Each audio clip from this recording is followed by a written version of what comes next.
नमस्कार साथियों, मैं प्रसन्न पाठक आपका इस राम एकेडमी के ऑनलाइन प्लेटफॉर्म में स्वागत करता हूं। तो जैसा कि आपको मालूम है, हमारी एनटीपीसी एमपीएसआई कांस्टेबल की सीरीज चालू है। तो आज है 1 नवंबर, मध्य प्रदेश का स्थापना दिवस। 1 नवंबर 1956 मध्य प्रदेश की स्थापना और 1 नवंबर 2000 को मध्य प्रदेश का पुनर्गठन किया गया, जिसमें मध्य प्रदेश का डिवीजन किया गया, छत्तीसगढ़ को अलग एक राज्य का दर्जा दे दिया गया। तो स्टार्ट करते हैं आज से फर्स्ट क्वेश्चन।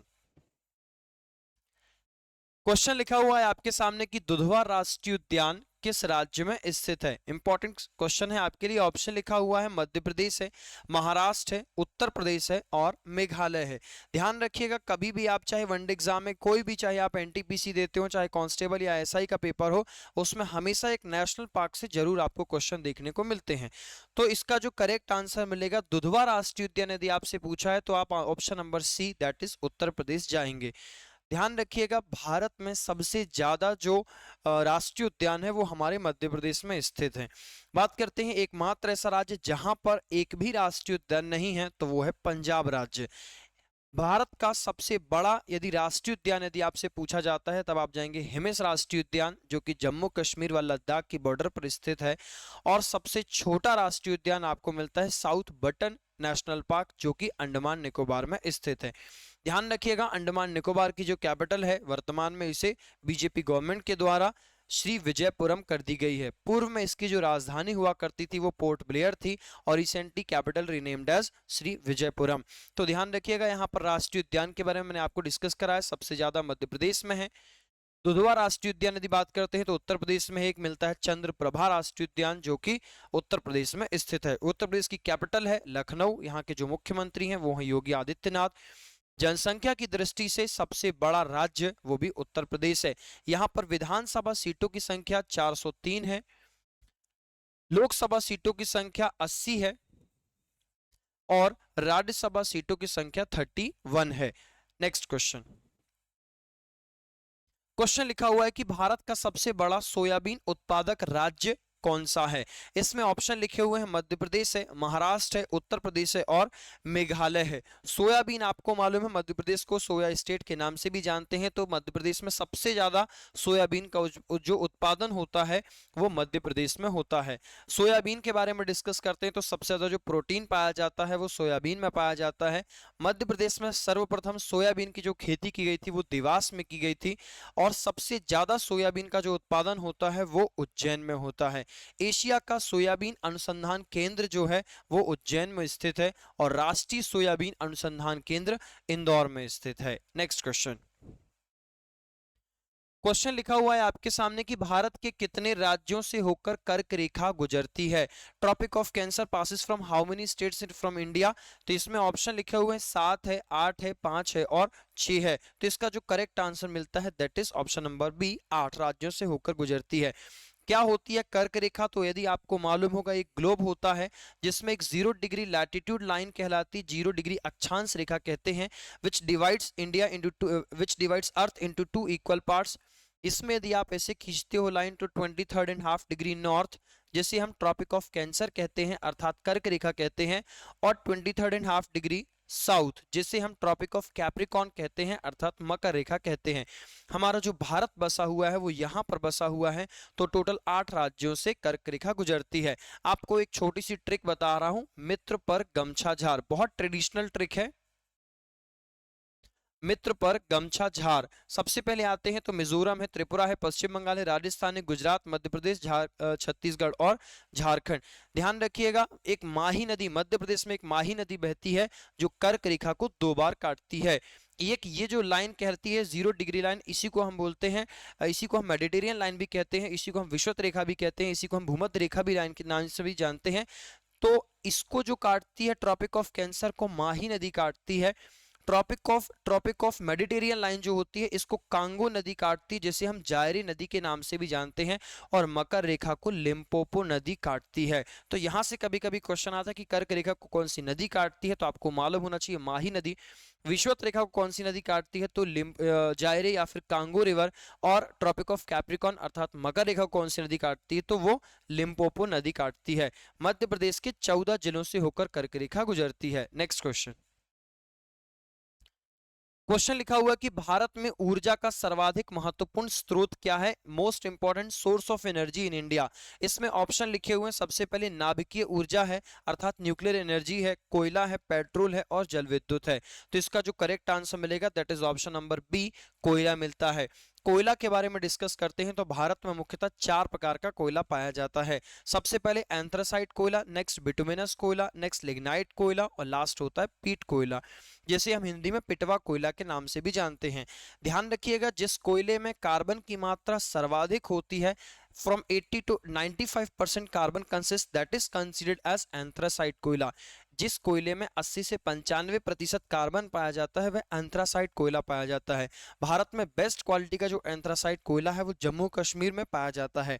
दूसरी डिस्कस करते हैं तो जहां पर 60 से 80% के बीच में कार्बन पाया जाता है वो कहलाता है बिटुमिनस कोयला। बिटुमिनस कोयला लगभग हमारे मध्य भारत अर्थात झारखंड हो गया, जैसे बिहार हो गया, मध्य प्रदेश हो गया, उड़ीसा हो गया, इस वाले रीजन में पाया जाता है। तीसरा बात करते हैं लिग्नाइट कोयला, जिसमें लगभग कार्बन की मात्रा 40 से 60% की होती है, ये हमारे भारत के दक्षिण वाले क्षेत्र में पाया जाता है। और पिटवा कोयला जो होता है जिसमें लगभग 20 से 30% की मात्रा कार्बन की होती है, ये लगभग भारत के प्रत्येक क्षेत्र में पाया जाता है। नेक्स्ट क्वेश्चन लिखा हुआ है कि संविधान संशोधन हेतु विधेयक सर्वप्रथम कहां पर प्रस्तुत किया जा सकता है। संविधान संशोधन का मतलब होता है कॉन्स्टिट्यूशनल अमेंडमेंट, और इसके लिए हम बिल किस हाउस में प्रपोज करेंगे तो इसके सबसे पहले ऑप्शन लिखे हुए हैं संसद के किसी भी सदन में, लोकसभा में, राज्यसभा में या राज्य विधानमंडल में। तो इसका जो करेक्ट आंसर मिलता है वो संसद के किसी भी सदन में प्रारंभ किया जा सकता है। डिस्कस करते हैं संविधान संशोधन के बारे में। तो संविधान संशोधन का प्रावधान भाग 20 तथा अनुच्छेद 368 तथा अनुच्छेद 368 में वर्णित है। संविधान संशोधन की जो प्रक्रिया है, process of constitutional amendment inspired from south African constitution, दक्षिण अफ्रीका के संविधान से लिया गया है। तो यदि आपसे क्वेश्चन आता है कि संविधान संशोधन की प्रक्रिया किस सदन से प्रारंभ की जा सकती है, तो आइदर फ्रॉम लोकसभा और फ्रॉम राज्यसभा। इसका मतलब या तो लोकसभा से या तो राज्यसभा से। जैसे एक क्वेश्चन आता है कि राष्ट्रपति पर महाभियोग की प्रक्रिया, impeachment process led to the president inspired from which country, तो impeachment process related to the president can be raise from which of the houses, किस सदन से प्रारंभ की जा सकती है, तब आपको बताना है आइदर फ्रॉम लोकसभा और फ्रॉम राज्यसभा। लेकिन यदि impeachment process late to the president inspired from which country, तब उसको आपका आंसर देना है दैट इज अमेरिका। तो इसमें जो करेक्ट आंसर मिलता है वो संसद के किसी भी सदन से प्रारंभ की जा सकती है। नेक्स्ट क्वेश्चन लिखा हुआ है कि भारतीय कृषि अनुसंधान परिषद के अनुसार भारत में कितने प्रकार की मिट्टियां पाई जाती हैं। Indian council of agriculture research जो कि दिल्ली में स्थापित किया गया, इसकी जो स्थापना की गई थी वो 1929 में इसका एस्टैब्लिशमेंट किया गया था। इसी को शॉर्ट फॉर्म में बोलते हैं ICAR। तो क्वेश्चन आता है कि भारत में कुल कितने प्रकार की मिट्टी पाई जाती है, तो इसमें ऑप्शन लिखा है 4, 5, 6, 8। तो इसका जो करेक्ट आंसर मिलेगा that is option number D, 8 types of soil are found in India. भारत में मुख्यतः 8 प्रकार की मिट्टी पाई जाती है। लेकिन यदि आपसे क्वेश्चन आता है कि मध्य प्रदेश में कितने प्रकार की मिट्टी, तब आपको आंसर बताना है mainly 5 types of soil are found in Madhya Pradesh. ध्यान रखिएगा, सबसे पहले जो मिट्टी मिलती है जलोढ़ मिट्टी मिलती है, जिसको हम एलुवियल सॉइल बोलते हैं। मोस्ट फर्टाइल सॉइल होती है, सबसे ज्यादा उपजाऊ मिट्टी जो होती है ये जलोढ़ मिट्टी बोलते हैं, इसको एलुवियल सॉइल बोलते हैं। एक और आपको बता दें, काली मिट्टी होती है। एक क्वेश्चन आपके लिए बहुत इंपॉर्टेंट क्वेश्चन आता है कि काली मिट्टी का काला रंग किसके कारण होता है, तो टेटनेफेरस मैग्नेटाइट के कारण। Due to the presence of titaniferous magnetite the colour of black soil is black. काली मिट्टी का जो काला रंग होता है वो टेटनेफेरस मैग्नेटाइट के कारण होता है। फेरिक ऑक्साइड के कारण इस मिट्टी जो मिट्टी होती है उसका रंग पीला होता है, और आयरन ऑक्साइड की उपस्थिति के कारण due to the presence of iron oxide the colour of soil is red. ऐसे मुख्यतः 8 प्रकार की मिट्टी पाई जाती है। सैलाइन सॉइल हमारे यहाँ पर पाई जाती है, जैसे हम लवड़ी मिट्टी बोलते हैं। ऐसी मिट्टी जिसमें लवण अर्थात सॉल्ट की मात्रा पाई जाती है उसको हम बोलते हैं लवणीय मिट्टी, जो कि मुख्यतः गुजरात वाले क्षेत्र में पाई जाती है। बात करते हैं डेजर्ट सॉइल हमारे यहाँ पर पाई जाती है, मरुस्थलीय मिट्टी पाई जाती है। मरुस्थलीय मिट्टी जैसे थार मरुस्थल जैसे राजस्थान क्षेत्र में है, तो यहाँ पर डेजर्ट सॉइल पाई जाती है। नेक्स्ट क्वेश्चन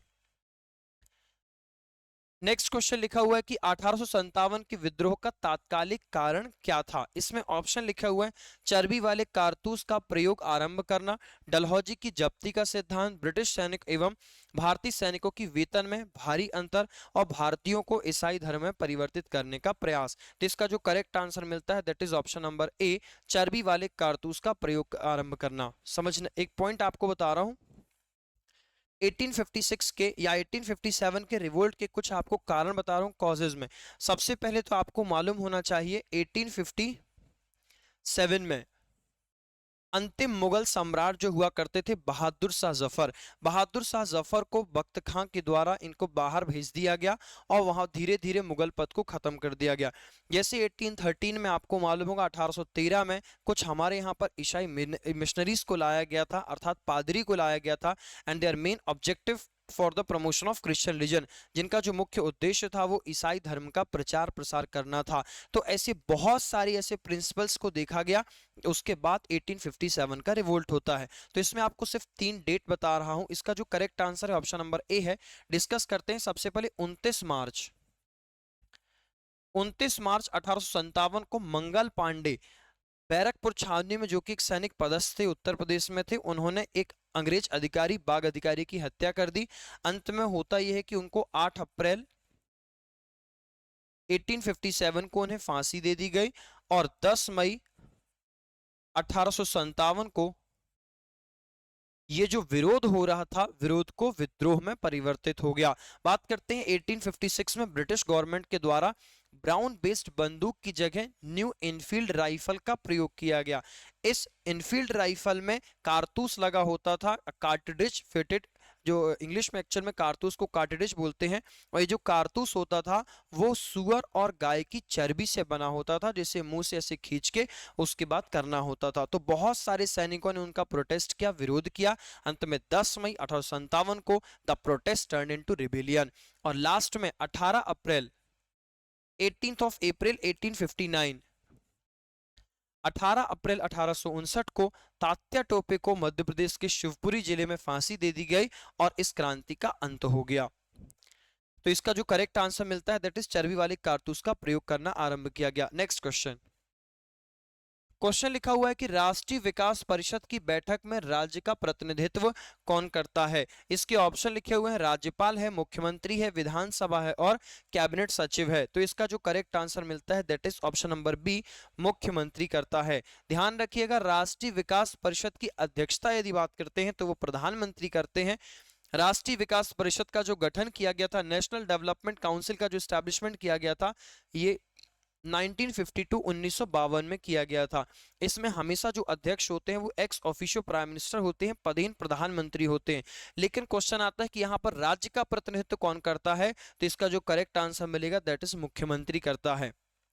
ध्यान रखिएगा राज्य का जो संवैधानिक प्रमुख होता है, constitutional head of state be the governor, लेकिन राज्य का जो वास्तविक प्रमुख होता है de facto head of state be the chief minister. De facto का एक वर्ड सिनोनिम वर्ड होता है एक्चुअल, अर्थात भारत का जो या राज्य का जो वास्तविक प्रमुख होगा वो मुख्यमंत्री होता है। नेक्स्ट क्वेश्चन, क्वेश्चन लिखा हुआ है कि तराइन का प्रथम युद्ध 1191 में निम्नलिखित में से किस किस के मध्य होता है। इसमें ऑप्शन लिखे हुए हैं आपके, सबसे पहले है अलाउद्दीन और पृथ्वीराज चौहान के मध्य, मोहम्मद गौरी और पृथ्वीराज चौहान के मध्य, महमूद गजनवी और पृथ्वीराज चौहान, मोहम्मद शाह और पृथ्वीराज चौहान। तो इसका जो करेक्ट आंसर मिलता है option number B, Mohammad Ghori और पृथ्वीराज चौहान के मध्य में होता है। इसमें तराइन के आपको 3 युद्ध के बारे में डिस्कस कराते हैं। सबसे पहले होता है 1191 में तराइन का फर्स्ट बैटल होता है, ये होता है मोहम्मद गौरी वर्सेस पृथ्वीराज चौहान, जिसमें होगा ये कि पृथ्वीराज चौहान विजय होते हैं। नेक्स्ट होता है 1192 तराइन का सेकंड बैटल, अर्थात सेकंड बैटल ऑफ तराइन, ये भी होगा मोहम्मद गौरी वर्सेस पृथ्वीराज चौहान के बीच में, जिसमें मोहम्मद गौरी विजय होते हैं। जिसमें मोहम्मद गौरी यदि विजय होता है, यहाँ पे जो पृथ्वीराज चौहान की शादी होती है वो संयोगिता से होती है। इनके यहाँ पर एक दरबारी कवि हुआ करते थे जिनका नाम था चंद्रबरदाई। चंद्रबरदाई ने एक पुस्तक लिखते हैं पृथ्वीराज रासो, उसमें इसका एक वर्णन मिलता है। तो जैसे ही मोहम्मद गौरी इनको कैप्चर करते हैं, अर्थात गिरफ्तार हो जाते हैं पृथ्वीराज चौहान, तो वहां से इनको शब्द बेदी बाण के ज्ञाता हुआ करते थे पृथ्वीराज चौहान। जो चंद्र बरदाई ने एक सेंटेंस बोला था कि 4 बांस 24 गज अंगुल अष्ट प्रमाण ता ऊपर सुल्तान है मत चूके चौहान। पृथ्वीराज चौहान ने यहाँ से तलवार चलाई, यहाँ तीर बाण निकाले और मोहम्मद गौरी की वहीं पर हत्या हो गई और अंत में मोहम्मद गौरी के सैनिकों के द्वारा भी पृथ्वीराज चौहान की वहीं पर मृत्यु कर दी गई। तो इसका जो करेक्ट आंसर मिलता है option number B, Mohammad Ghori और पृथ्वीराज चौहान के बीच में। तीसरा जो तराइन का युद्ध होता है वो 1215 में होगा, थर्ड बैटल ऑफ तराइन। ये होता है इल्तुतमिश वर्सेस यालदौज। इसमें ध्यान रखिएगा जीतेगा कौन, तो इल्तुतमिश विजय होता है। नेक्स्ट क्वेश्चन, नेक्स्ट क्वेश्चन लिखा हुआ कि किस वर्ष बैसाखी के दिन 13 अप्रैल को गुरु गोविंद सिंह ने खालसा पंथ की स्थापना की थी।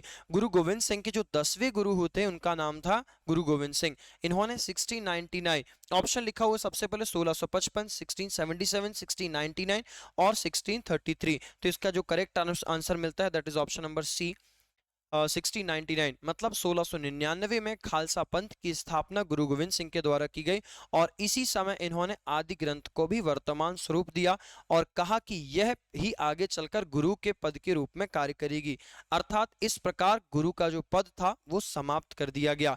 लेकिन 1708 में आगे चलकर 1708 में महाराष्ट्र के में एक प्लेस पड़ता है नांदेड़, महाराष्ट्र के नांदेड़ में गुलखान नामक पठान के द्वारा गुरु गोविंद सिंह की हत्या कर दी जाती है।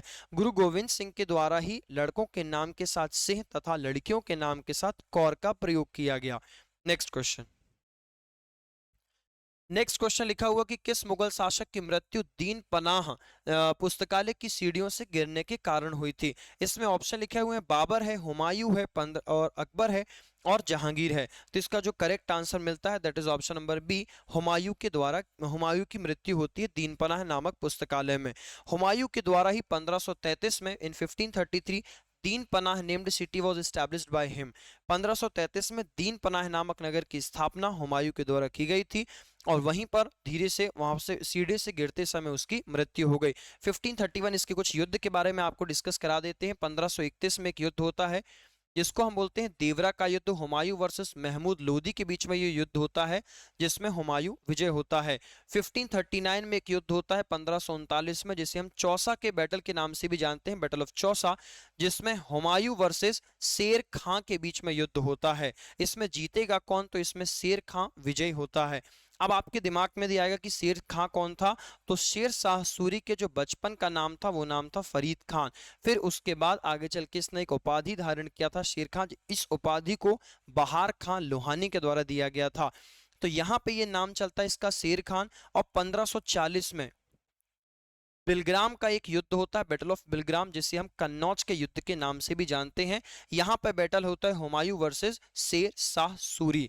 शेर शाह सूरी यहाँ पर विजय होता है। और लास्ट जो बैटल होता है वो 1555 में 1555 में एक बैटल होता है जिसे हम सरहिंद के युद्ध के नाम से भी जानते हैं। तो ये जो युद्ध होगा ये हुमायूं वर्सेस सिकंदर सूर के बीच में होता है। तो यहाँ पे जीतेगा कौन, तो हुमायूं। ध्यान रखिएगा मुगल शासक में ऐसा पहला मुगल शासक था जिसने 2 बार शासन किया, तब आप जाएंगे हुमायूं। लेकिन क्वेश्चन आता है कि मुगल शासकों में से ऐसे कौन सा पहला शासक था जिसने अपना 2 बार राज्याभिषेक कराया, तब आप जाएंगे आंसर औरंगजेब। तो इसका जो करेक्ट आंसर मिलता है that is Humayun. Next question, question लिखा हुआ कि जय हिंद का नारा किसने दिया था, हु गेव द स्लोगन जय हिंद। इसमें ऑप्शन लिखा हुआ है बंकिम चंद्र चटर्जी, महात्मा गांधी, सुभाष चंद्र बोस और मदन मोहन मालवीय। तो इसको जो करेक्ट आंसर मिलता है that is option number C, Subhash Chandra Bose के द्वारा यह नारा दिया गया था। सुभाष चंद्र बोस के बारे में डिस्कस करते हैं तो इनका जो जन्म हुआ था वो 23 जनवरी 1897 को हुआ था। 23 जनवरी 1897 को कटक में इनका जन्म हुआ था और 23 जनवरी को भारत सरकार के द्वारा पराक्रम दिवस की शुरुआत की गई है, अर्थात पराक्रम दिवस जो है वो 23 जनवरी को मनाते हैं। 24 जनवरी की बात करते हैं तो राष्ट्रीय बालिका दिवस मनाते हैं। 25 जनवरी को नेशनल वोटर्स डे अर्थात राष्ट्रीय मतदाता दिवस मनाते हैं और 26 जनवरी को आपको मालूम है गणतंत्र दिवस मनाते हैं। इसी के दिन अंतरराष्ट्रीय शुल्क उत्पादक दिवस के रूप में ही मनाया जाता है।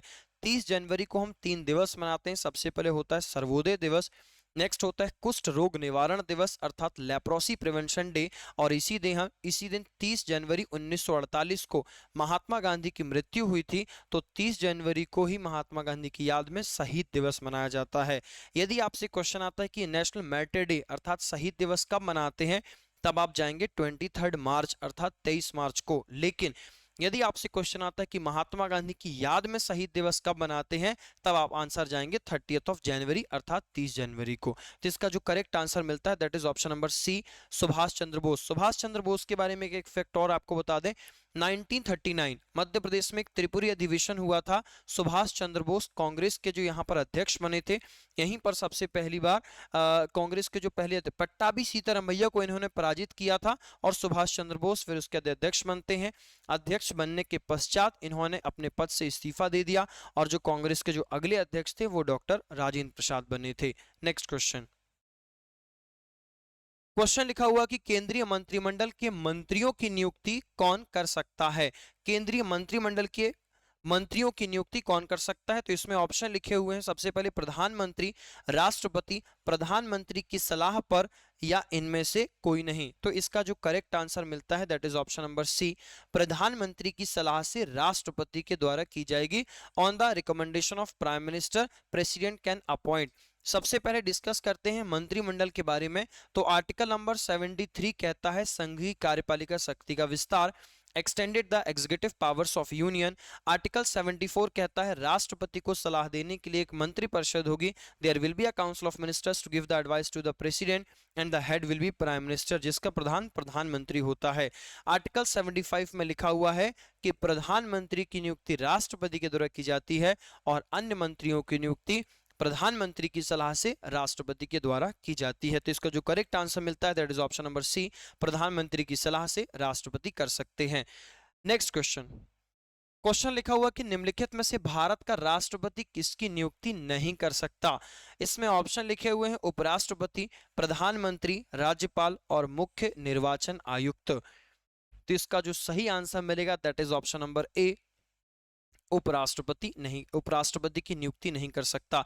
प्रधानमंत्री की नियुक्ति राष्ट्रपति करेगा, राज्यपाल की नियुक्ति राष्ट्रपति करेगा, मुख्य निर्वाचन आयुक्त की नियुक्ति भी राष्ट्रपति करता है, लेकिन उपराष्ट्रपति की नियुक्ति नहीं होती। ध्यान रखिएगा, उपराष्ट्रपति का इलेक्शन होता है। इलेक्शन का मतलब निर्वाचन होता है। उपराष्ट्रपति का जो प्रावधान किया गया है आर्टिकल नंबर 63 में है। राज्यसभा का जो पदेन सभापति होता है वो भी उपराष्ट्रपति है, ये आर्टिकल 64 में मेंशन किया गया है। In the absence of president the works of vice president, ये आर्टिकल 65 में लिखा हुआ है, और आर्टिकल 66 में लिखा है उपराष्ट्रपति का निर्वाचक मंडल, election commission of vice president. तो इसका जो करेक्ट आंसर मिलता है उपराष्ट्रपति की नियुक्ति नहीं कर सकता, क्योंकि उपराष्ट्रपति का इलेक्शन होता है। वर्तमान में उपराष्ट्रपति कौन है, आपको कमेंट सेक्शन में आंसर देना है। नेक्स्ट क्वेश्चन लिखा हुआ कि मूल रूप से संविधान में सर्वोच्च न्यायालय में मुख्य न्यायाधीश के अतिरिक्त कितने न्यायाधीशों की व्यवस्था की गई थी। इसमें ऑप्शन लिखे हुए हैं, सबसे पहले 6 हैं, 7 हैं, 9 हैं और 12 है।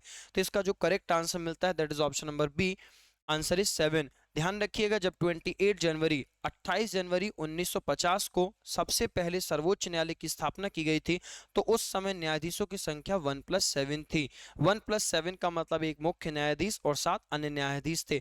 जो प्रथम मुख्य न्यायाधीश थे उनका नाम था हीरालाल जे कानिया, और जो वर्तमान में जो CJI अर्थात भारत के मुख्य न्यायाधीश हैं वो हैं justice BR Gavai. Next question लिखा हुआ है कि रामकृष्ण मिशन की स्थापना किसके द्वारा की गई थी। इसमें ऑप्शन लिखे हुए स्वामी विवेकानंद है, ईश्वरचंद विद्यासागर हैं, और दयानंद सरस्वती हैं, और राजा राम मोहन राय हैं।